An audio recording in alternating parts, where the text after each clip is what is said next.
Hey guys, Lee here with Clean Simple Portraits. Gonna deconstruct another image for you, and actually a group of images this time. This was for a Wells Fargo shoot, and these were some headshots that I did. And typically when I do headshots, I'm gonna shoot around f2. Use an 85mm lens, sometimes a 50, kind of depends. Most of the time at 85, and the shutter speed accordingly.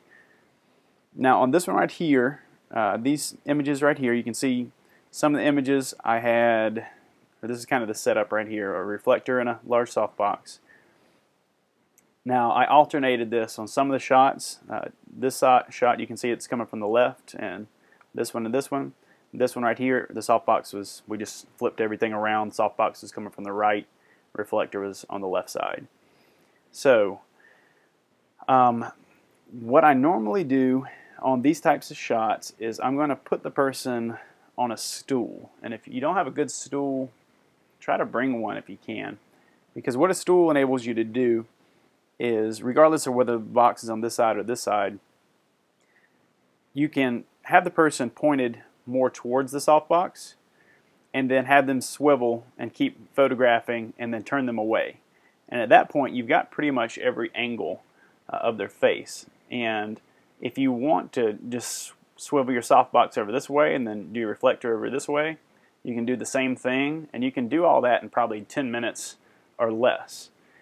Keep your softbox the same distance from the people, and you won't even really have to change any settings on your camera there. So going back again, you can see I'm shooting at f2. You can see the eyes are sharp and their background is just turning kind of mushy. Now this one right here, these might have been a 2.8 or something like that, because you start to see it a little more. But this one and this one are both going to be somewhere around 2. You can see the difference between this shot and this shot. The reflector would have been pulled out a little farther on this one, and this one have been coming in a little closer because you can see more fill. This one's going into more shadow, and she was a pretty lady, and that just kind of accented there some of her face.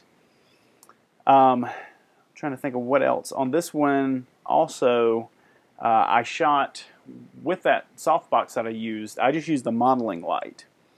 And the reason, for those of you who aren't familiar with softboxes, you have a light, it's called your modeling light, and it kind of helps you to get an idea of what things look like before the flash goes off. And it's just generally a regular light bulb.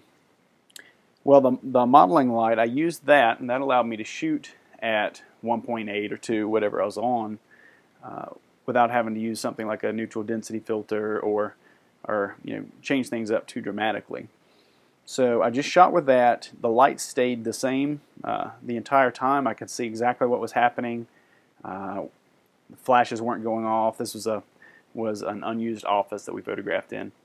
And that's just something that you can do. You can try it out and shoot with the 85 and at around f2, just using a modeling light. That's why the background went a little bit blue too, because the modeling light was probably more of a tungsten kind of look. Anyways, if y'all have questions, comments, you know where to leave those. If you like the info, subscribe to the channel please, and once again, appreciate y'all. Thanks.